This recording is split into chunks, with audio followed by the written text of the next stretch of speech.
गणेशाय नमः। ओम श्री सरस्वते नमः। ओम श्री गुरुभ्यो नमः। सदाशिवसमारम्भां शंकराचार्यमध्यमाम् अस्मदाचार्यपर्यन्तां वन्दे गुरुपरम्पराम्। श्रुतिस्मृतिपुराणानाम् आलयं करुणालयं नमामि भगवत्पादं शङ्करं लोकशङ्करं। शङ्करं शङ्कराचार्यं केशवं बादरायणं सूत्रभाष्यकृतौ वन्दे भगवन्तौ पुनः पुनः। समस्तजनकल्याणे निरतं करुणामयं नमामि चिन्मयं देवं सद्गुरुं ब्रह्मविद्वरम्।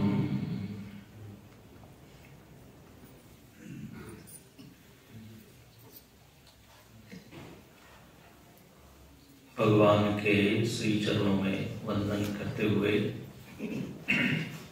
प्रातः काल की इस कक्षा का हम लोग प्रारंभ करते हैं। भगवान का बड़ा अनुग्रह है कि उत्तरकाशी जैसे इस देवभूमि में हम लोग वेद का जो शिरोभाग है जिसको उपनिषद कहते हैं, और उपनिषदों में भी जो गेट खुला उसको खुला ही रखें।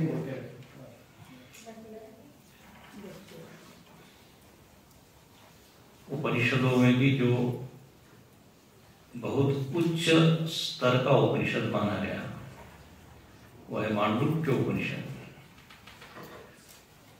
उसका हम लोग यहाँ पर अध्ययन करने जा रहे हैं। ये जो शिविर है ये एक निमित्त है। देखिए, अपने मन को यदि हम देखें तो अपने मन की सारी वृत्तियां प्राय बहिर्मुखी होती है, जगत को ही विषय बनाती है। और संसार में, व्यवहार में इतने निमित्त आते हैं, इतने कारण उत्पन्न होते हैं जिस कारण वृत्ति बाहर की ओर भागती है। शायद ही ऐसा निमित्त हो जब हम अपने मन को अंतर्मुखी बनाएं। क्रोध के निमित्त आते हैं, ईर्ष्या के निमित्त आते हैं, कोई ऐसी परिस्थिति आ जाती है कि लोभ वृत्ति उत्पन्न होती है। लेकिन ऐसी परिस्थिति कब आती है जब हम आत्मचिंतन कर सकें। ऐसे निमित्त कम ही आते हैं दिन भर में जब हम भगवान का स्मरण कर सकें। तो ये जो शिविर है ये एक निमित्त है कि इस बहाने हम अपनी वृत्ति आत्मोन्मुखी कर सकेंगे। नहीं तो मौका ही कहां मिलता है, अवसर ही उत्पन्न नहीं होता। तो ऐसे शिविर का अवसर मिलना, सत्संग का अवसर मिलना, ये भगवान का अनुग्रह है, कृपा का फल है, केवल कर्म का फल नहीं। बिनु हरि कृपा मिल ही नहीं संता। राम कृपा बिनु सुलभ न सोई, ग्रंथ का बिनु सत्संग विवेक न होई। तो इसलिए ये बड़ी असीम अनुकंपा है कि ऐसा अवसर उपस्थित हुआ है। नहीं तो उपनिषदों के लिए कहा है श्रवणायापि बहुभिर यो न लभ्य। उपनिषद सुनने का मौका किसी को मिलता ही नहीं है। उपनिषद कोई चीज है ये ज्ञात ही नहीं है लोगों को। It is so rare.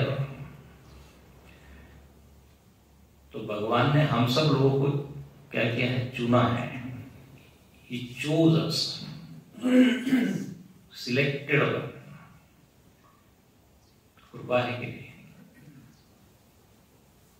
अब अनेक लोगों को इसकी सूचना दी गई, लेकिन इतने ही लोग आए।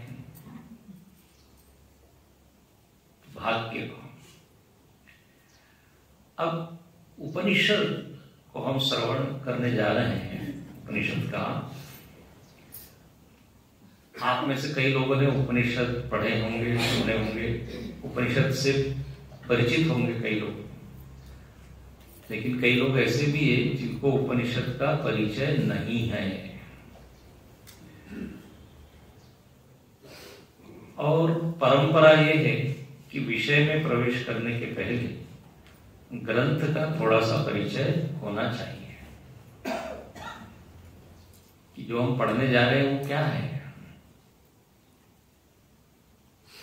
तो संक्षेप में प्रस्तावना करके हम प्रवेश करेंगे। उपनिषद वेदों का ही भाग है, पहले तो ये जान लें। ये किसी व्यक्ति के द्वारा लिखी हुई पुस्तक नहीं है, ये वेद का भाग है। और वेद जो है उसको कहा जाता है अपौरुषेय, पुरुषकृत नहीं है, यहां तक कि ईश्वरकृत भी नहीं है। ईश्वर से प्रकट होते हैं वेद, जैसे श्वास प्रकट होते हैं, लीन होते हैं। जैसे हम श्वास लेते हैं, श्वास छोड़ते हैं, ऐसे ही वेद ईश्वर से प्रकट होते हैं, लीन होते हैं। तो ईश्वर भी इनका कर्ता नहीं है, ईश्वर इनका अधिष्ठान है, आप ऐसा समझ सकते हैं। वेद 4 है, आप सब लोग जानते हैं, और वेदों में विविध विषय हैं। भगवान शंकराचार्य कहते हैं सर्वार्थ प्रकाशक, जगत के समस्त विषयों का निरूपण करने वाले जो ग्रंथ है वो वेद है। इसमें आयुर्वेद भी है, धनुर्वेद भी है, स्थापत्य वेद भी है, संगीत भी है, कला भी है, ज्योतिष भी है, यू नेम इट, और आपको उसमें मिल जाएगा। मोटे रूप से वेदों के 3 भाग किए गए हैं। कर्म भाग, जिसको कर्मकांड कह सकते हैं। दूसरा उपासना, सामान्य भाषा में उसको भक्ति कहते हैं, लेकिन वैदिक साहित्य में उपासना शब्द आता है। और तीसरा जो भाग है वो है ज्ञान कांड, ज्ञान भाग। तो ये जो ज्ञान भाग है, जिसमें तत्व ज्ञान बताया, आत्म ज्ञान बताया, इसी को ब्रह्म विद्या कहते हैं, इसी को वेदांत कहते हैं, इसी को आत्म विद्या कहते हैं, ये सब नाम है। और इसी को उपनिषद कहते हैं। इसलिए एक वाक्य बड़ा प्रसिद्ध है, वेदांतो नाम उपनिषद प्रमाणम। वेद का जो चरम भाग है, जिसके आगे कुछ नहीं, ultimate knowledge, final declaration, essence of entire Veda, उसको कहते हैं वेदांत। अंत का मतलब आखिरी का अध्याय नहीं, कि वेद का जो लास्ट का चैप्टर है उसको वेदांत कहते हैं, ऐसा नहीं। और वेदांत इसको भी नहीं कहते कि आयु के अंतिम भाग में जिसको पढ़ा जाए, ये भी लोग गलत समझ रहे हैं। 85 के बाद जिस ग्रंथ को पढ़ा जाए उसको वेदांत कहते हैं, ऐसा नहीं। बोले जब हम दंतहीन हो जाएंगे, वेदांत उसको भी वेदांत नहीं कहते हैं। वेदांत कहते हैं आत्मज्ञान। तो वेद में जगह जगह ये आत्मज्ञान बताया है। आखिरी अध्याय में ऐसा नहीं, आखिरी ज्ञान है, ये समझने की बात है। तो इस वेदांत को ही उपनिषद ये नाम दिया गया है। और एक और शब्द आया है, वेदांतो नाम उपनिषद प्रमाणम। इसी को कहते हैं प्रमाण। ये जरा टेक्निकल शब्द है, प्रमाण। इसको जरा अच्छे से आप रजिस्टर कर लीजिए, ये प्रमाण है। तो बोले प्रमाण यानी क्या?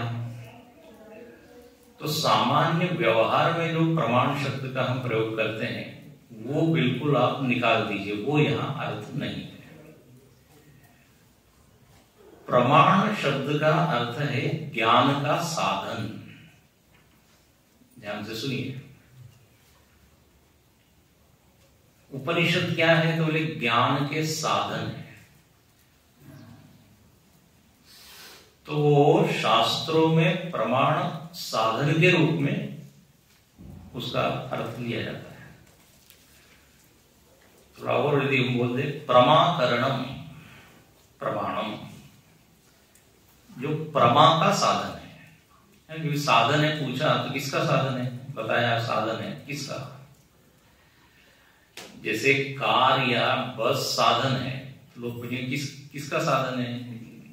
तो जाने का साधन है। पेन जो है साधन है, किसका साधन है? तो लिखने का साधन है। तो वेद, ये वेदांत या उपनिषद साधन है तो किसका? तो ज्ञान का साधन है। अभिप्राय यह है कि यदि आप उपनिषद सुनोगे, श्रवण करोगे एकाग्र मन से, तो ज्ञान उत्पन्न होगा। इस ज्ञान के लिए शब्द है प्रमा।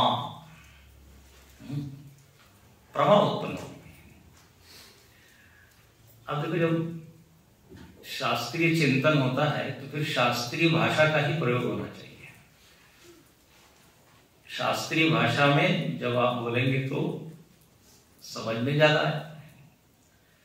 हमारे स्वामी जी बताते रहे, बोले सब्जी मंडी में जो भाषा बोली जाती है वो यहाँ पे हम बोलेंगे तो ठीक से समझ में नहीं आएगा। कानून की जैसी भाषा होती है, लॉ, तो वो उसी टर्मिनोलॉजी में बात की जाए तो ठीक समझ में आता है। मेडिकल की एक भाषा होती है, तो वेदांत की भी एक भाषा है। प्रमाण हुआ साधन, और प्रमा, अभी प्रमा शब्द है, प्रमा मतलब ज्ञान। जैसे देखिए हमारे पास नेत्र है, नेत्र भी प्रमाण है, ज्ञान का साधन है। नेत्र से किसका ज्ञान होगा? तो बोले रूप रंग का ज्ञान होगा। ये दो विषय, रूप रंग। नेत्र से आपको गंध का ज्ञान नहीं होगा, कान से आपको रूप का ज्ञान नहीं होगा। चाहे आपके कान कितने ही थक गए हो, लेकिन सुनना है तो कान के पास ही जाना पड़ेगा।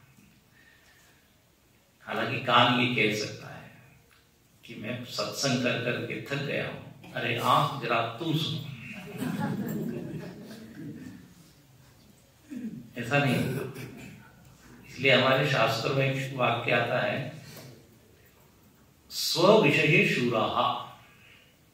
सारी इंद्रियां जो है अपने अपने विषय में शूरवीर है। मतलब अपने अपने विषय को ग्रहण करने में उनको कोई दिक्कत नहीं, कोई समस्या नहीं। लेकिन उनको दूसरा विषय दे दिया जाए तो बोले ये तो हम नहीं कर सकते। अब भोजन का स्वाद यदि देना है तो आंख केवल अंदाज कर सकती है, ये शायद राइट साइड में इसलिए मीठा है, तीखा है, ऐसा होता है। लेकिन असली ज्ञान तो जीवा ही कराएगी ना, रसनेंद्रिय। रसनेन्द्रिय प्रमाण है रस के विषय में, नेत्रेंद्रिय प्रमाण है रूप के विषय में। समझ में आ रहा है? इनको कहते हैं प्रत्यक्ष प्रमाण। इन सारी इंद्रियों का एक नाम क्या है? प्रत्यक्ष प्रमाण। जो सामने विषय है, शब्द स्पर्श रूप रसगंध, उनका ज्ञान ये इंद्रिया ही कराती है। तो प्रमा उत्पन्न हो रहे, रूप की प्रमा, शब्द की प्रमा। अच्छा, अब इसमें एक और शब्द हम लोग जोड़ते हैं। प्रमाण केवल प्रमा का साधन नहीं, ज्ञान का साधन नहीं, तो एक शब्द और डालते हैं, प्रमाया असाधारण कारण। असाधारण कारण है। कारण दोन प्रकार के, साधारण और असाधारण। असाधारण का मतलब होता है कि उसके बिना आपको ज्ञान हो ही नहीं सकता। It has to be there. यदि आपको रूप देखना है, रंग देखना है, तो छू के नहीं बता सकते, उसके लिए आंख ही चाहिए। शब्द यदि सुनना है तो कान ही चाहिए। कई बार मैं मजाक में कहता हूं कि सत्संग में आप आंख बंद कर सकते हैं, बट कान मत बंद करना। आंख बंद करके श्रवण होता है, लेकिन कान बंद करके श्रवण नहीं होता। कई बार वक्ता लोग धोखे में रहते हैं। आंख तो खोल के बैठे हैं लोग, लेकिन कान कहीं और, वक्ता को लगता है कि बड़ा एकाग्रता से सुन रहा है। तो आप अपना अपना देखिए, कान यहाँ है कि नहीं, करने दीजिए। इसलिए वो स्वामी पुरुषोत्तमानंद जी कहते थे कि मनाचं काम करो नहीं, मन को कान में बिठा के फिर सुनो। मन को यदि कान में नहीं बिठाया तो ज्ञान नहीं होगा। तो असाधारण करण है। और एक करण है, उसको कहते हैं मन। मन की जरूरत सब में, इसलिए बोलते साधारण। चाहे आप देख रहे तो भी मन चाहिए, सुन रहे तो भी मन चाहिए। तो ज्ञान के अलग अलग विषय हैं, उनके लिए अलग अलग प्रमाण है। ठीक है। यहां पर यदि उपनिषद को आप प्रमाण कह रहे हो, साधन कह रहे हो, तो किसका ज्ञान? तो यहां शब्द स्पर्श रूप रस का ज्ञान उपनिषद नहीं देगा। उपनिषद जो है वह आत्मज्ञान है। तो उपनिषद का विषय क्या हुआ? प्रमेय क्या हुआ? तो बोले आत्म तत्व। प्रमेय, देखो एक तीसरा शब्द आया। पहला क्या था? प्रमाण, दूसरा था प्रमा, तीसरा है प्रमेय। प्रमा मतलब ज्ञान। अच्छा, प्रमा का भी एक लक्षण बता देते हैं। ऐसा ज्ञान जिसमें कोई संदेह न हो, उसी को ज्ञान कहेंगे। यदि संदेह वाला ज्ञान होगा तो वो तो भ्रम कहलाएगा, भ्रांति। Doubtful knowledge is not knowledge. शायद वहां है। शायद क्या होता है? He should be confirmed, ना, पक्का होना चाहिए कि क्या है, उसी को तो ज्ञान कहेंगे, उसी को प्रमा कहेंगे। ये वस्तु लाल है तो बस लाल ही है, नहीं शायद लाल है, शायद ये, शायद पीली है। उसको हमारे स्वामी जी कहते हैं भ्रमा है, वो भ्रमा। एक है प्रमा और एक है भ्रमा। तो प्रमा मतलब ऐसा ज्ञान जो संदेह रहित हो। उसके लिए एक शब्द है असंदिग्धम, विदाउट एनी डाउट, असंदिग्धम। प्रमा का दूसरा लक्षण बताया अबाधितम। ज्ञान वही सही है जो बाद में बाधित न हो जाए, बाद में खंडित न हो जाए, बाद में झूठा न सिद्ध हो जाए, वो ज्ञान क्या नहीं है। अब आप देख रहे हैं थोड़ा सा अंधेरा है और आपको एकदम लगा कि यहाँ तो सांप है, तो ज्ञान क्या हो रहा है आपको? सर्प अस्ति। लेकिन जब आप टॉर्च के प्रकाश में उसको देखेंगे तो सर्प नास्ति, रज्जु अस्ति, रस्सी है। तो जो सर्प अस्ति, जो ज्ञान हमको लग रहा था कि ये सांप है, वो ज्ञान क्या हो गया? बाधित हो गया, खंडित हो गया, मिथ्या साबित हो गया। इसका मतलब वो ज्ञान नहीं था। बाधराहित्यम सत्यत्वम, अबाध्यत्वम सत्यत्वम, जो झूठा न सिद्ध हो वो ज्ञान। भ्रम उसी को कहते हैं, अरे मुझको मैंने गलत समझ लिया, अब मुझको सही समझ आया। व्यवहार में होते रहता है कि नहीं? अंग्रेजी में इसको बोलते थे मिसअंडरस्टैंडिंग। जब आप अंडरस्टैंडिंग को मिस कर जाते हैं, सही समझ जब नहीं होती, गलत समझ होती। गलत समझ, आपने किसी को गलत समझा, लेकिन थोड़ा आपको अनुभव हुआ, तो पहले का जो ज्ञान था, अरे मैंने इसको गलत समझा था, ऐसा नहीं है, तो मेरा क्या था? वो भ्रम था। तो ज्ञान कैसा होना चाहिए? एकदम पक्का। दो लक्षण बताए, असंदिग्धम, अबाधितम। ये प्रमा का लक्षण है। काफी चीजें हैं। एक और लक्षण है, अनधिगतम। एक शब्द है अनधिगतम। अधिगतम मतलब पहले से मिला हुआ, अनधिगतम मतलब जो पहले से नहीं मिला है। इसको थोड़ा समझाते हैं। आपको किसी चीज का ज्ञान आंख से हुआ, ठीक है, और उसी चीज का ज्ञान यदि कान से भी हो रहा है तो क्या हो जाएगा? ये अधिगत, पहले से ही आपको ज्ञान हो गया है आंख से। कान से भी यदि उसी चीज का ज्ञान हो रहा है तो वो ज्ञान नहीं होगा, वो केवल अनुवाद होगा। जो आपने पहले सुना है उसी को दूसरी चीज के द्वारा आप जान रहे हैं, तो देयर इज नथिंग न्यू। प्रमा उसको कहते हैं जिसमें अपूर्वता, जो और किसी साधन से न मिले। इधर टेक्निकल पॉइंट है, मतलब सरल कर दे इसको तो उपनिषद उस वस्तु का ज्ञान आपको कराता है कि उसका ज्ञान आपको किसी अन्य साधन से हो नहीं सकता। यदि फिजिक्स पढ़ के भी आत्मा का ज्ञान हो रहा है और उपनिषद पढ़ के भी आत्मा का ज्ञान हो रहा है तो उपनिषद की कोई जरूरत नहीं है। There is no speciality, there is no uniqueness.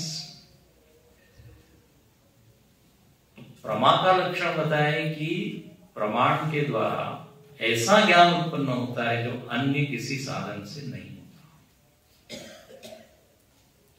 तो उपनिषद का श्रवण करेंगे तो ही आत्म तत्व का ज्ञान होगा, ठीक है। अच्छा, अब होता यह है कि हम उपनिषद सुन रहे हैं, पढ़ रहे हैं, फिर भी आत्मा का ज्ञान नहीं हो रहा है। आत्मा कोई प्रमेय शब्द हमने बोला था, प्रमेय जिसको जानना है हमको, वो क्या है? आत्मा ब्रह्म तत्व। प्रमाण सामने है और फिर भी हमको ज्ञान नहीं हो रहा है। मतलब साधन तो है, आंख तो है, लेकिन फिर भी हम कह रहे हैं कि नहीं, हमको रूप नहीं दिख रहा है, रंग नहीं दिख रहा है। तो फिर इसमें कमी कहां है? बोले कुछ तो भी आंख में दोष आ गया होगा, मोतियाबिंद, तो धुंधलाहट। तो यहां पर भी गड़बड़ क्या हो रही है? प्रमाण तो है, there is no fault in प्रमाण, उपनिषद है, लेकिन हमारे मन में दोष आ गए। ध्यान से सुनिए, मन में दोष आने के कारण उपनिषद का श्रवण मनन होने पर भी जो प्रयोजन था वो प्रयोजन पूर्ण नहीं हो पाया। आत्मज्ञान का प्रयोजन है आनंद, मुक्ति, मोक्ष, गड़बड़ कहाँ हो गई? बोले उपनिषद में कुछ करेक्शन करना पड़ेगा, एडिटिंग की जरूरत है, ठीक से समझाया नहीं उसने। अरे यही उपनिषद सुन के बहवो ज्ञान तपसा पूता मत भाव होगा। तो fault is not in the प्रमाण, अपने में कुछ गड़बड़ है। उसको संस्कृत में कहते हैं प्रमाता दोष। प्रमाता मतलब मैं, हम जब सब लोग बैठे हुए हैं प्रमाता, 90 प्रमाता बैठे हैं, कोई सुन रहे हैं, कोई सो रहे हैं, कोई नहीं समझ, सब जागे। प्रमाता में दोष आने के कारण क्या होगा? यहाँ पे जो भी सुनाया जा रहा है वो श्रवण नहीं होगा। मन यदि चंचल है, मन यदि अशुद्ध है, मन यदि अनेकाग्र है, तो फिर चाहे ब्रह्मा जी भी क्यों ना आ जाए, हमको ज्ञान हो नहीं सकता। बृहस्पति भी आ जाए, तो प्रमाता दोष को हमको हटाना, यही साधना है। साधना मतलब क्या है? अपने अंतःकरण की बढ़िया से धुलाई करना, सफाई करना। इसलिए प्रयत्न इधर करना है। गीता भगवान कहते हैं नित्य सत्वस्था, बस अपने जीवन को सत्व से भर दो। हाँ, रजोगुण तमोगुण की जो गंदगी है थोड़ी कम करो, थोड़ा सा तो चाहिए वो, लेकिन श्रवण काल में तो कम से कम सत्वगुण ही चाहिए। तो नित्य सत्वस्थ, नित्य सत्वस्थ का अर्थ है कि हमारी कंपनी, हमारे जो संग है वो सात्विक हो, हमारा आहार सात्विक हो, हमारा पठन, पढ़ने की पुस्तकें सात्विक हो। तो सब चीजें सात्विक होती तभी ही हम नित्य सत्वस्थ हो। यदा कदा नहीं, बोले सुबह हम सात्विक होते हैं, फिर प्रकृति भी हमारी मदद करती है प्रातः काल में, लेकिन उसके बाद फिर अपने आप को सात्विक बनाए रखना ही अपने ऊपर है। तो प्रमाता में जितने दोष कम होंगे उतना ये प्रमाण बढ़िया से काम करेगा। आंख का जब दोष निकल जाता है तो एकदम स्पष्ट चीज दिखती है। कान का मैल निकल जाए तो आप ठीक से सुनाई देता है। प्रमाता दोष, उसी के लिए सारी साधना है। गीता में भगवान ने 20 गुण बताए हैं, उसको वहां कहा है भगवान ने ज्ञान। ज्ञान मतलब ये ज्ञान के लिए योग्य वातावरण निर्माण करते हैं। 20 गुण सद्गुण, अमानित्व अदम्भित्व इत्यादि। तो पहले हमने बात की कि उपनिषद क्या है, तो बोले प्रमाण है। प्रमाण मतलब ज्ञान का साधन है। ज्ञान किसको कहते हैं? तो बोले जिसमें संदेह नहीं, जो हमेशा बना रहे, अबाधितम, उसको प्रमा भी कहते हैं। और ये प्रमा अच्छे से उत्पन्न तब होती है जब अंतःकरण एकदम सजा हुआ हो, अंतःकरण बढ़िया क्वालिटी का हो।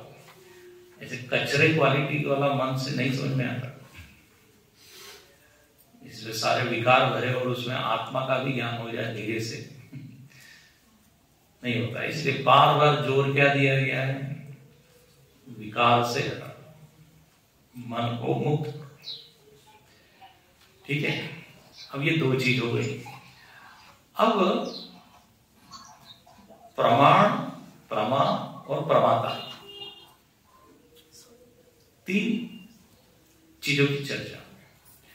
अब यहां उपनिषद प्रमाण है, तो बोले ये उपनिषद कितने हैं? उपनिषद एक है कि अनेक है, ये भी अब समझना है। तो बोले हमने तो ऐसा सुना है काफी उपनिषद है। तो बोले हाँ, 10 उपनिषद है। इनको मुख्य उपनिषद कहा जाता है। इसके अलावा भी उपनिषद है, उनको गौण उपनिषद कहते हैं। मेजर और माइनर अंग्रेजी में लिखे हैं। जैसे अमृत बिंदु उपनिषद, तेजो बिंदु उपनिषद, कैवल्य उपनिषद, ऐसे बहुत सारे हैं। कोई कहते हैं 108 है, कोई कहते हैं 1008 है। सूर्योपनिषद, कलिसंतरणोपनिषद, कौन सा महानारायण उपनिषद, बहुत है। लेकिन मुख्य 10 है। इनको मुख्य इसलिए कहा जाता है क्योंकि इन 10 उपनिषद पर भगवान शंकराचार्य जी ने, आदि शंकराचार्य जी ने भाष्य किया। प्रसन्न गंभीर, बड़ा सुंदर भाष्य। और ये 10 उपनिषद 4 वेद से लिए गए हैं। अभी शुरुआत में हमने बताया कि उपनिषद वेदों का भाग है, तो ये 10 उपनिषद चारों वेदों से लिए। तो बोले बस हो जाता है, चारों वेद एक ही बात को सिद्ध करते हैं, और वो आपको समझ आए तो 10 उपनिषद पढ़े। अब इन 10 उपनिषद में एक उपनिषद है मांडुक्य उपनिषद। ये प्रमाण है ना, ध्यान रखना, प्रमाण, ये साधन है। प्रमाण, इसको शब्द प्रमाण भी कहते हैं कि उपनिषद किस रूप में अपने सम्मुख है, शब्द के रूप में, शब्द प्रमाण है। अब ये मांडुक्य उपनिषद के लिए ऐसा कहा गया कि मांडुक्यमेव अदम, जो मुमुक्षु लोग हैं उनके लिए केवल मांडुक्य उपनिषद ही काफी है। यदि मांडुक्य उपनिषद पढ़ लिया तो फिर अन्य उपनिषद पढ़ने की आवश्यकता नहीं। बोले स्वामी ये तो बड़ी अच्छी खबर आपने सुनाई, लेकिन आप एक शब्द को मिस कर गए, मुमुक्षु। ये क्या होता है? तो मुमुक्षु मतलब जिसको मोक्ष के अलावा कुछ भी नहीं चाहिए, मोक्षो में भूया। मैंने बोला हमको मोक्ष तो चाहिए, लेकिन अभी दुनिया की और भी चीजें चाहिए। फिर केवल मांडुक्य काम नहीं करेगा। और एक संत कहते थे यदि आप तीव्र मुमुक्षु हो तो मांडुक्य इज इनफ। यदि मांडुक्य से काम नहीं बन रहा है तो फिर अन्य उपनिषद पढ़ो। अन्य उपनिषदों से भी बात नहीं बन रही है तो भगवत गीता पढ़ो। गीता से भी नहीं समझ में आ रही है पूरी बात तो फिर पुराण पढ़ो, 18 पुराण। पुराण से भी नहीं क्लियर हो रहा है तो फिर रामायण पढ़ो, महाभारत। बोले तब भी यदि समझ में नहीं आया तो क्या? बोले तब इतना करते करते आपका जीवन पूरा हो जाएगा।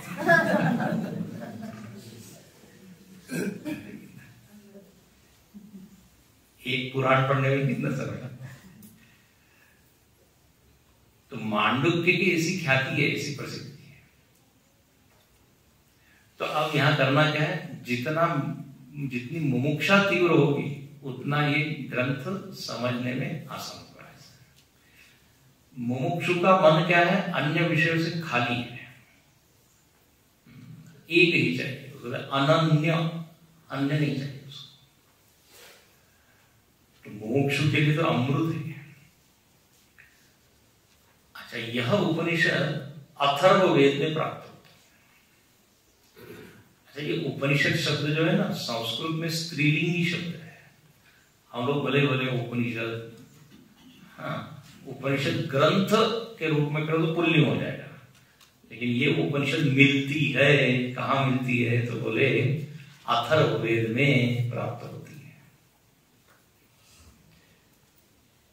एक से पूछा उपनिषद कहाँ मिलती है तो बोले चिन्मय मिशन के बुक स्टॉल।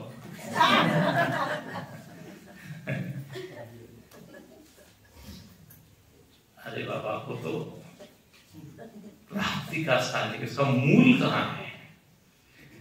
इसे भगवत गीता कहाँ प्राप्त होती है तो बोले महाभारत के भीष्म पर्व में, ये उसका अधिष्ठान है, आधार है, जहां वो रहती है। तो ये उपनिषद अथर्ववेद का है। अथर्ववेद के 3 उपनिषद हैं। इन 10 उपनिषदों में मुंडकोपनिषद, प्रश्नोपनिषद और मांडुक्य उपनिषद।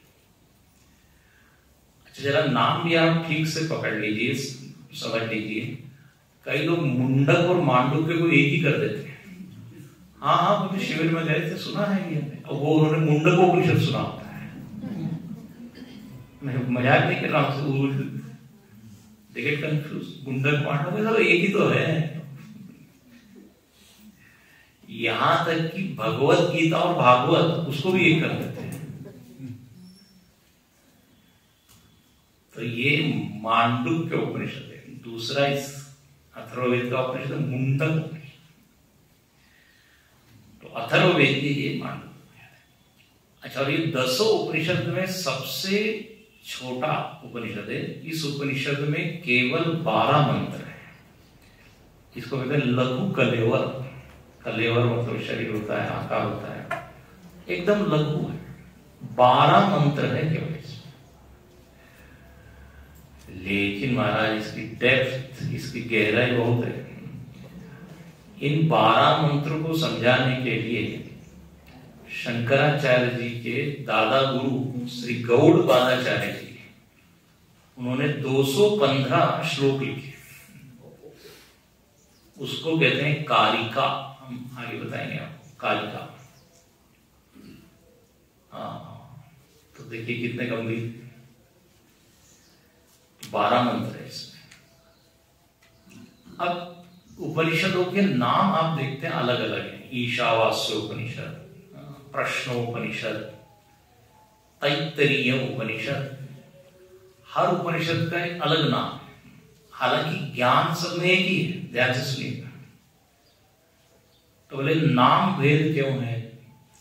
तो इसका कोई भी नियम ऐसा नहीं है। मंत्र की शुरुआत ईशावास्यम इससे है, तो उसका नाम कर दिया ईशावास्य। केनेशितम पतति प्रेषितम मन, तो उसका नाम हो गया केनोपनिषद। कहीं पर शाखा के नाम से उपनिषद, कट शाखा, कठोपनिषद, तैत्तिरीय शाखा। तो मांडुक्य का अर्थ क्या होता है? तो मांडुक्य शब्द मंडुक से लगा है। मंडुक, मंडुक मतलब होता है मेंढक, फ्रॉग।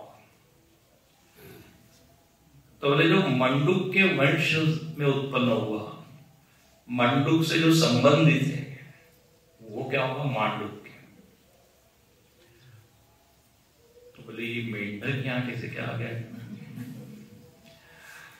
तो ऐसा कहते हैं कि एक बार देश में अकाल पड़ा, दुर्भिक्ष उसको कहते हैं, अवर्षण कहते हैं, वर्षा नहीं हुई।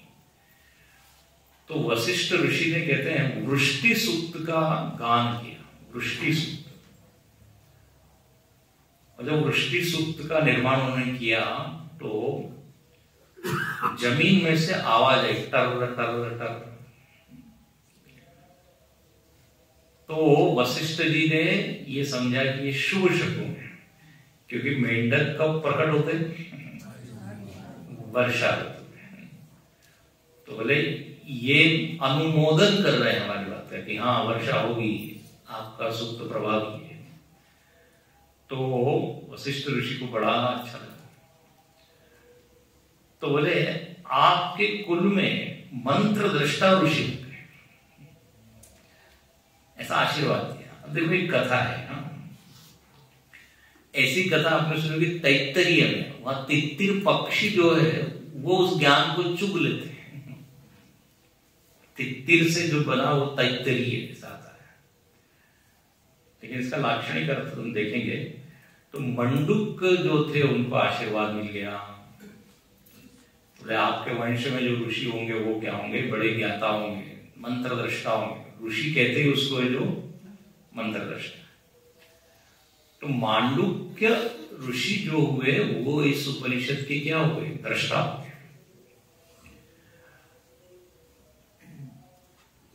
दूसरा यहां पे एक अर्थ ये है कि इस उपनिषद की विषय वस्तु को यदि देखी जाए, प्रतिपादन शैली को देखा जाए, तो जैसे मेंढक चलता है ना वैसा है।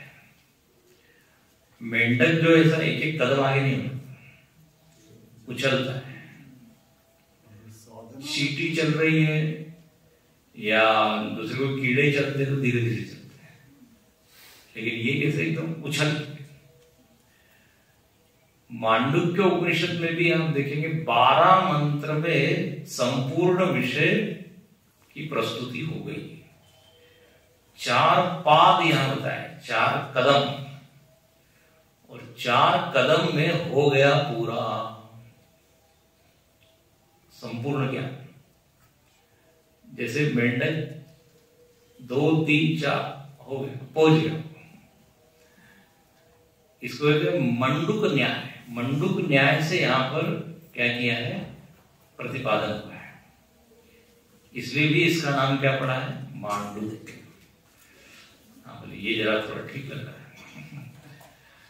खैर अब जो परंपरा से जो बताया गया वो बता रहे हैं। तो मंडूक न्याय से बहुत छोटी छोटी बात का विस्तार नहीं है, हम देखेंगे बहुत ही सुंदर है एकदम। तो इसलिए इसका नाम तो करण क्या हुआ, मांडुक्य उपनिषद। ठीक है। अब हर उपनिषद का प्रारंभ आप लोग सब जानते हैं एक शांति मंत्र से होता है। शांति मंत्र में होता है कि गुरु और शिष्य दोनों मिलकर भगवान से कुछ प्रार्थना करते हैं। यह उपनिषद संवाद रूप में आता है, प्रकट होता है। जैसे भगवत गीता में भी क्या है, संवाद है, श्री कृष्णार्जुन संवाद है। उपनिषदों में भी संवाद शैली है। अच्छा, कहीं उपनिषदों में नाम है गुरु और शिष्य के, कहीं पर नाम नहीं है। कठोपनिषद में नाम है, यमराज आचार्य है, नचिकेता शिष्य है, शौनको वही महाशा। शौनक और अंगिरस ऋषि, इनका स्वभाव मुंडक में। सनकादि ऋषि और नारद जी का संवाद है छांदोग्य में। फिर याज्ञवल्क्य ऋषि और मैत्री और कात्यायनी, उनका संवाद है बृहदारण्य में। तो ऐसे कहीं कहीं गुरु शिष्यों के नाम है, कहीं नहीं है। गुरुदेव बड़ा अच्छा बोलते थे, बोले ये लोग ज्ञान में इतने मस्त हो गए कि इनको अपने नामों का कुछ भान ही नहीं, कि हमारा नाम भी इसमें आना चाहिए, लिखना चाहिए, ऐसा होना चाहिए। नहीं तो लोगों को क्या है, लोकेश नाम, हमारा नाम क्यों नहीं, सबका नाम लिया, हमारा नाम नहीं। आभार प्रदर्शन इसलिए भार हो जाता है, यदि उसने गलती कर दी तो। लेकिन काम से मतलब होना चाहिए ना, नाम के बजाय काम इज मोर इम्पोर्टेंट। नहीं, दुनिया जाननी चाहिए कि हमने ये किया। हिंदी में क्या वाक्य है, नेकी कर दरिया में, अच्छा करो और भूल जाओ। लेकिन आजकल एक दूसरा वाक्य हमने सुना, नेकी कर फेसबुक पर डाल।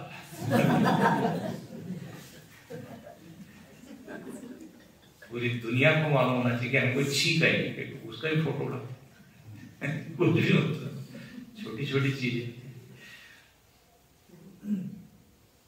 तो ज्ञान में रमण, वेदांत वाक्येषु सदा रमन्त, ये है। तो उपनिषद के ऋषि मगन है, आनंद लेता है, इसलिए नाम नहीं। यहां पर भी कुछ नाम नहीं है इस उपनिषद में, कौन गुरु है कौन शिष्य है। तो दोनों मिलकर शांति मंत्र होते हैं। शांति मंत्र का प्रयोजन ये है कि मन को ट्यून करना। अब इतना सूक्ष्म ज्ञान हम प्राप्त करने जा रहे हैं, तो मन का वातावरण शांत हो, मन उच्च स्तर पे पहुंच जाए, और अंतर बाह्य क्या हो, शांति हो। क्योंकि बिना शांति के ग्रहण नहीं होता। सामान्य समस्या का भी यदि हल करना है तो हम क्या बोलते हैं, अरे नहीं अभी मैं बिजी हूं, जरा शांति से बैठ के हम विचार करेंगे।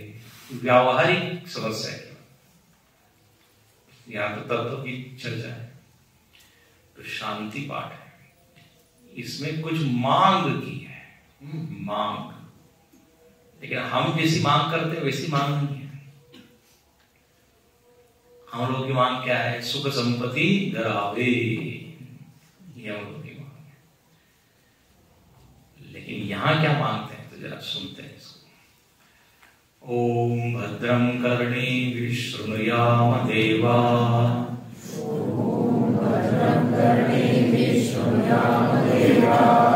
भद्रं पश्येमाक्षभिर्यजत्राः,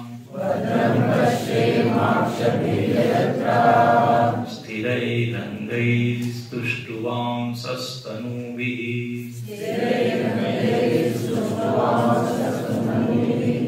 व्यशेम देवहितं यदायुः, स्वस्ति न इन्द्रो वृद्धश्रवाः, स्वस्ति नः पूषा विश्ववेदाः, स्वस्ति नस्तार्क्ष्यो अरिष्टनेमिः, स्वस्ति नो बृहस्पतिर्ददातु, ओम शांति शांति शांति।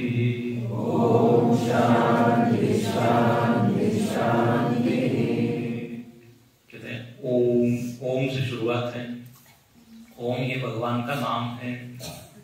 हमने कई बार बताया पिछले प्रवचनों में, जिन लोगों ने सुना है, ओम ये भगवान का नाम है। गुरुदेव कहा करते थे कि जैसे आप फोन करते हो तो लोगों को पहले क्या बोलते हो, हेलो। हेलो करते ही क्या होता है, सुनने वाला एकदम सतर्क हो जाता है, एकदम शुरुआत नहीं करते।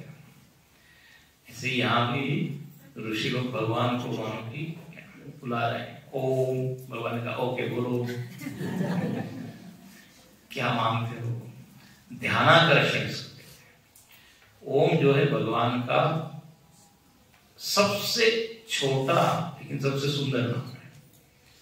पूरा मांडुक्य उपनिषद ओंकार पर ही है, देखेंगे तो ओम भद्रं कर्णेभिः शृणुयाम देवाः।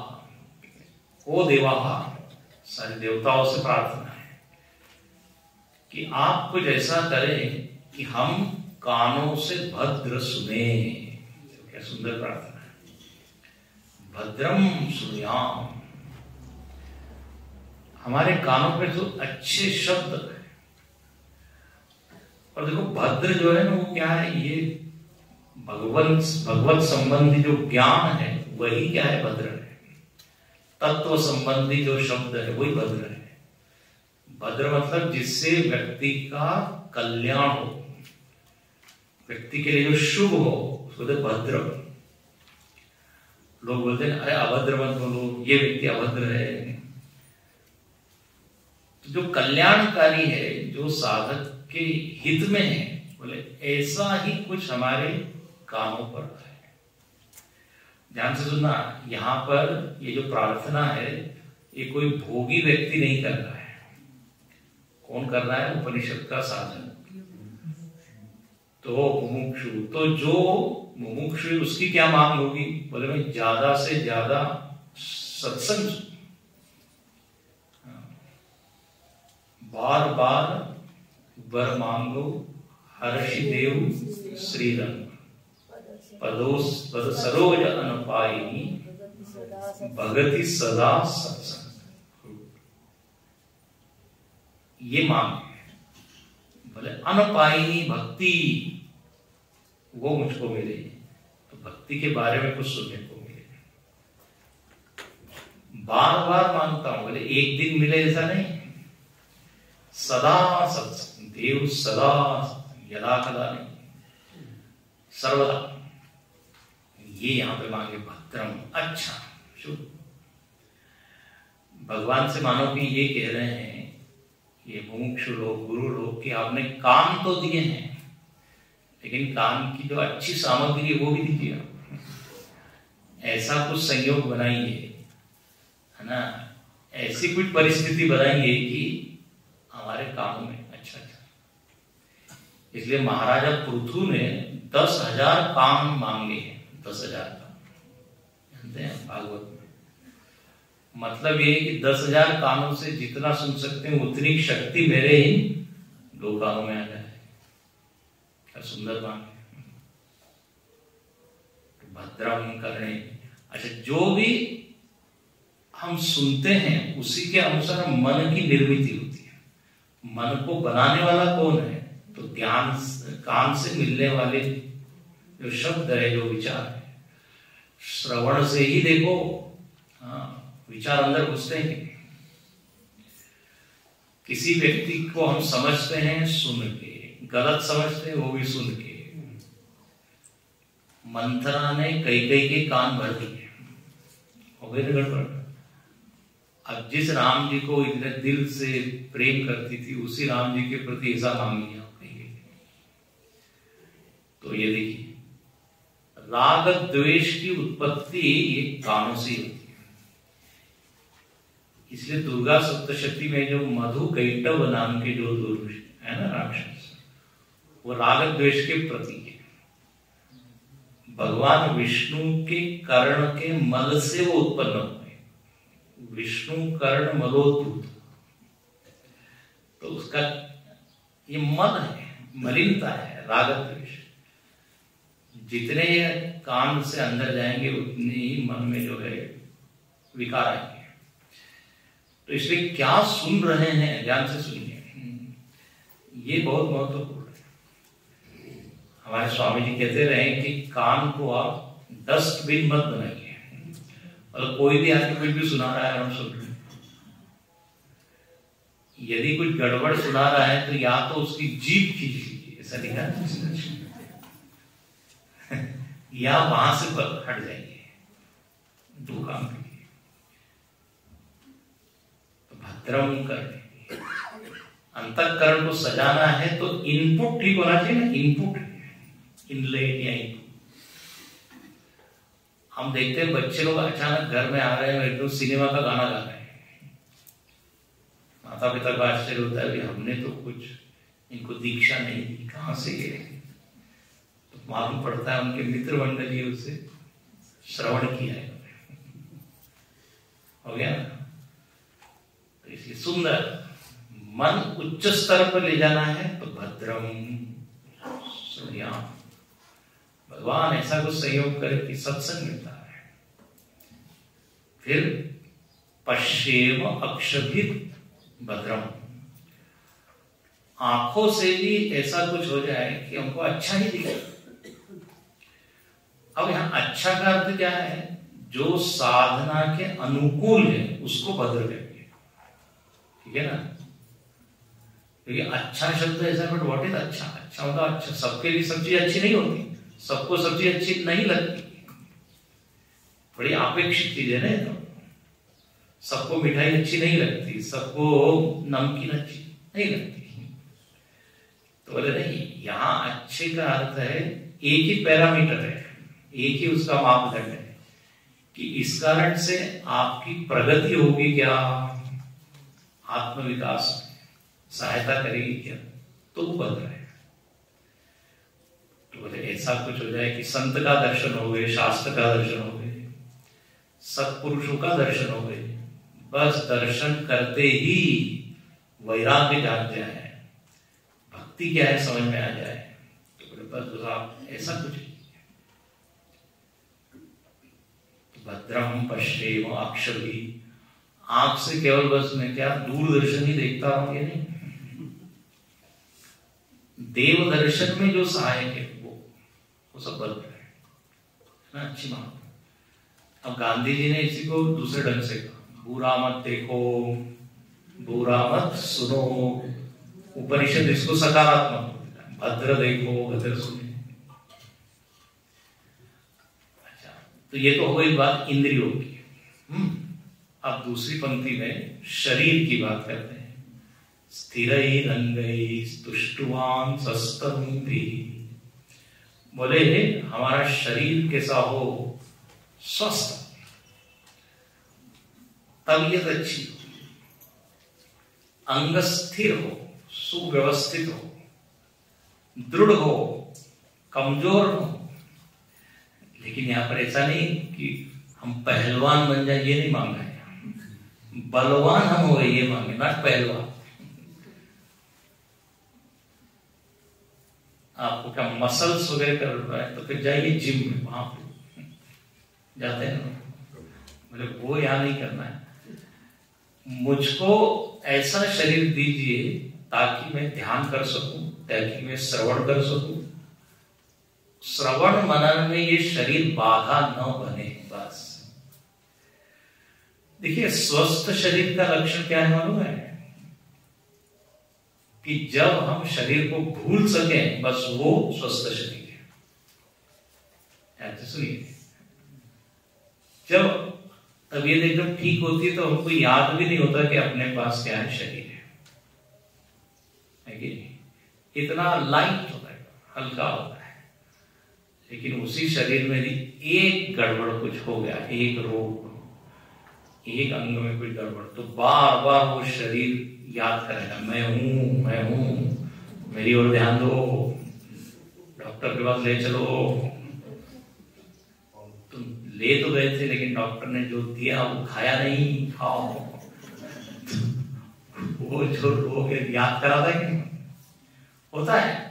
जब रोग ठीक होने लग जाता है तो देखिए दवाई का विस्मरण हो जाता है। डॉक्टर कहते नहीं, कोर्स तो पूरा करना ही है, भले ही आप ठीक 8 दिन के बाद ठीक लगने लगता है तो भूल जाते हैं। तो जो बार बार अपना ध्यान खींचे वो अस्वस्थ शरीर। तो ऐसा कुछ हो जाए कि शरीर सहायता करे साधना में। लड़ने भिड़ने के लिए स्वस्थ शरीर नहीं चाहिए। देखो इसलिए आगे तुरंत लिखते हैं स्थिरई रंगैहि, इन स्थिर अंगों के द्वारा तुष्टुवान तनुभिः, मैं क्या कर सकूं, आपकी स्तुति कर सकूं, स्तुति करने में मैं समर्थ हूं। तो जब शरीर बीमार होता है ना तो कुछ भी करने का मन नहीं होता। कई अच्छे अच्छे लोगों को हमने देखा है जीवन भर खूब साधना करते रहे, लेकिन बाद में बोले राम नाम भी नहीं ले पाते, क्योंकि शरीर के दर्द दुख इतने हावी हो जाते हैं।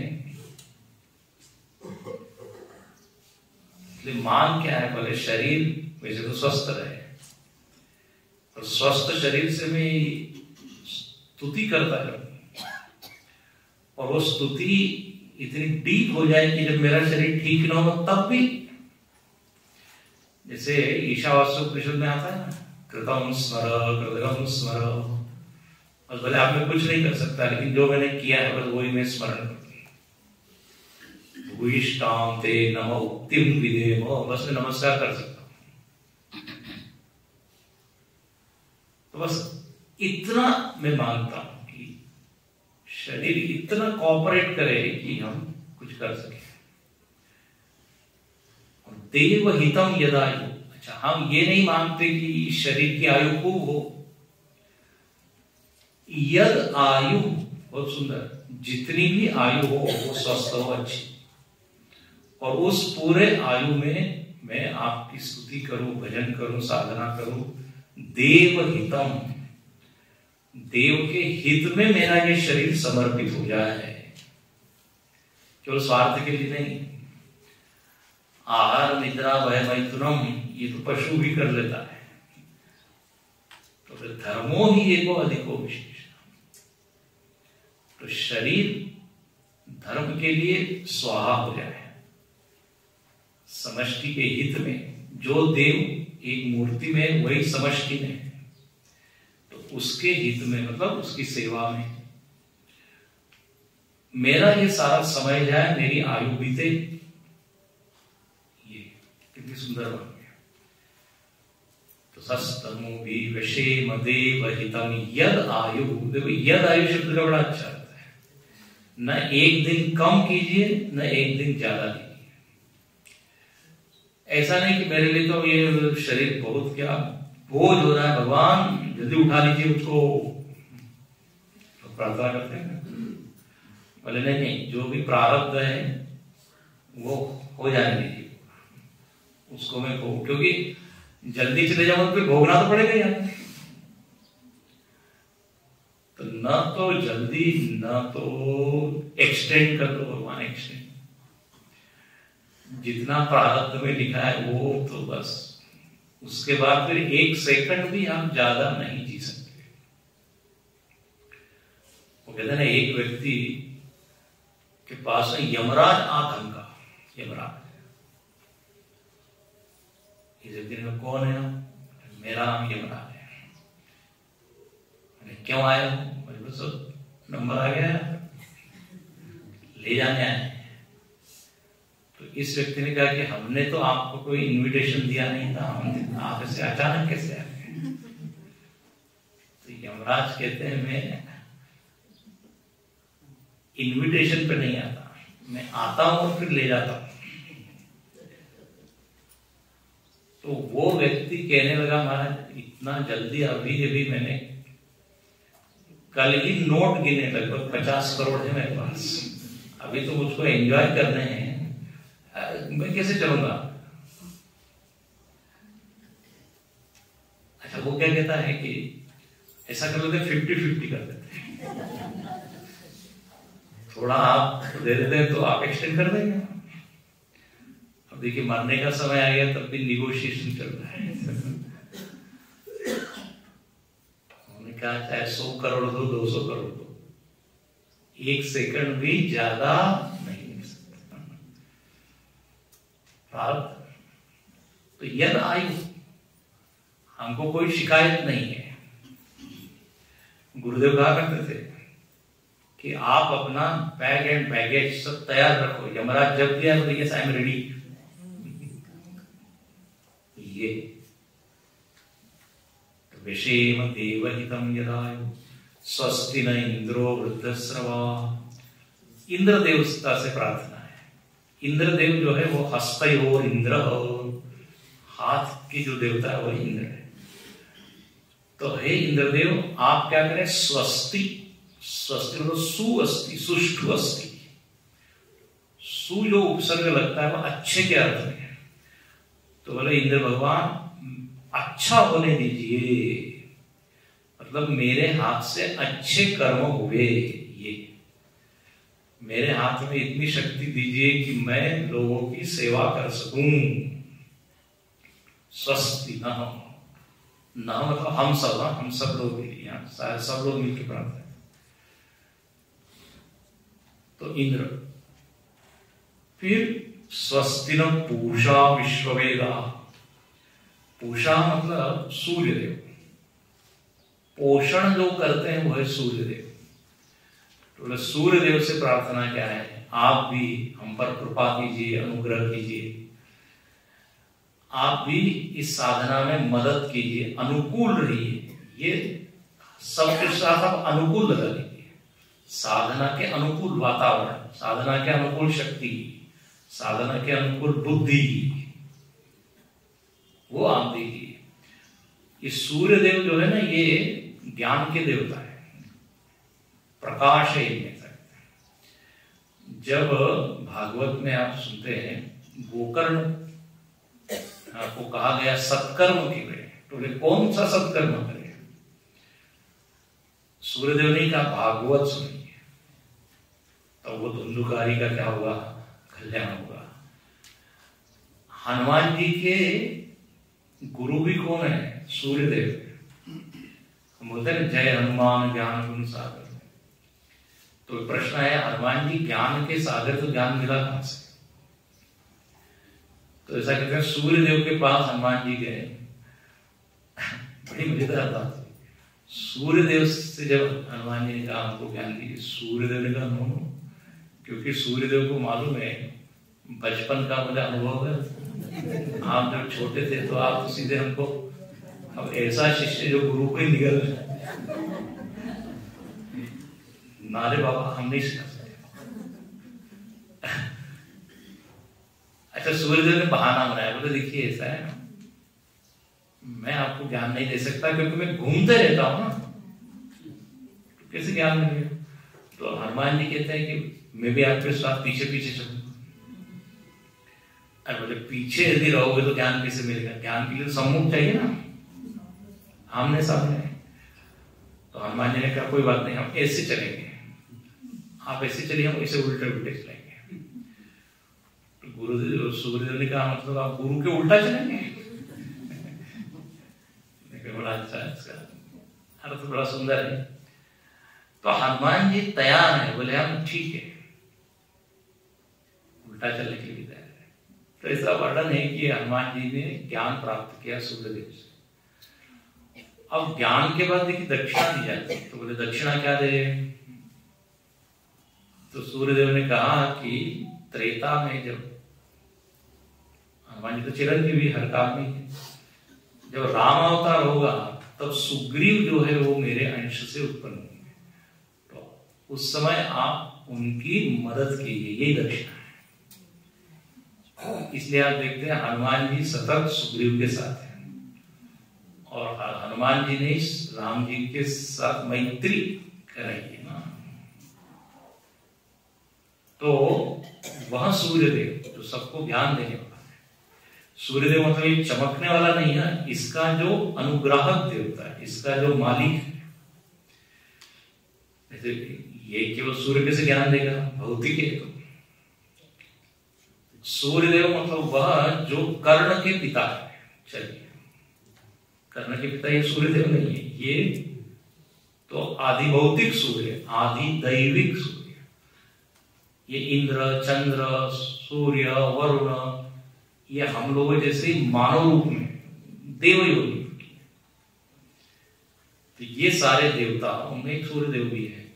तो बोले आप विश्व वेदा, आप विश्व को जानते हैं, सर्वज्ञ है, पोषण करने वाले। सूर्य यदि थोड़ा भी इधर उधर हो जाए ना तो सब कोलैप्स हो जाएगा।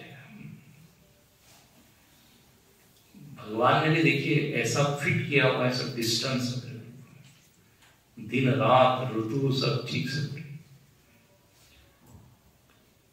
एक सूर्य के कारण ही पृथ्वी पर जीवन है, माइनस सूर्य प्रलय हो जाएगा। तो ऐसे पोषण करने वाले हैं। और स्वस्ति नस्तार्क्ष्यो अरिष्टनेमि, अंतिम पंक्ति, भगवान सारे देवता आप हम पर कृपा कीजिए, आप अच्छे रहें। उनमें अब एक देवता कौन है? तो बोले तार्क्ष। तार्क्ष तो गरुड़ भगवान, गरुड़ जो भगवान विष्णु के वाहन है। और इनसे क्या प्रार्थना है? बोले अरिष्ट नेमि, संपूर्ण आपत्तियों के लिए चक्र के समान आप है। नेमि मतलब होता है चक्र, अरिष्ट मतलब अनिष्ट, आपत्ति, संकट, विपत्ति। तो चक्र क्या करता है? नष्ट कर देता है। सुदर्शन चक्र ने जैसे शिशुपाल का गला, कहते वो कृत्या उत्पन्न की थी दुर्वासा ऋषि ने।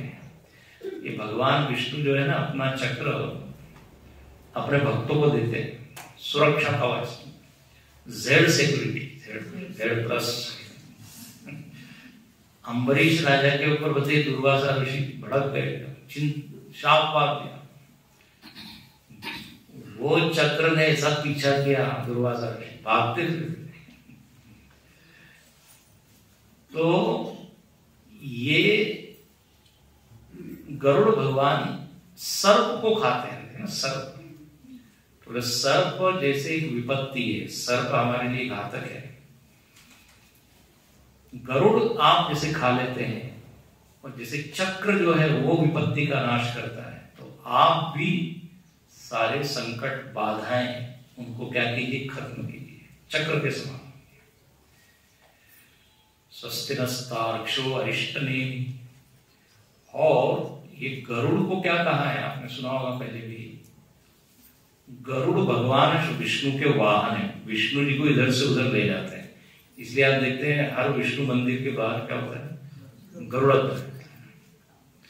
मानो कि भगवान गरुड़ जी को, जैसे हम पार्किंग करते हैं, पार्क किए हुए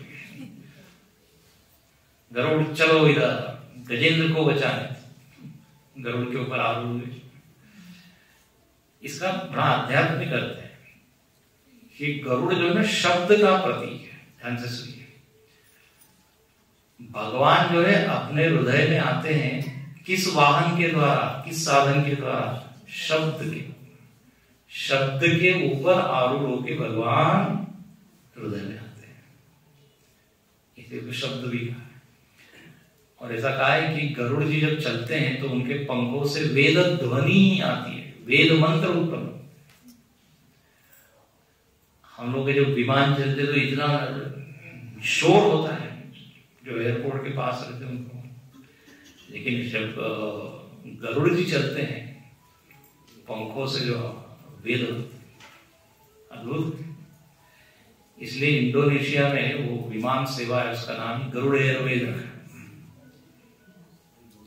भारत में नहीं रख सकते वो नाम क्योंकि हम धर्मनिरपेक्ष। तो स्वस्तिरस्तार्क्ष्यो अरिष्टनेमि, और अंत में कहा स्वस्तिनो बृहस्पति।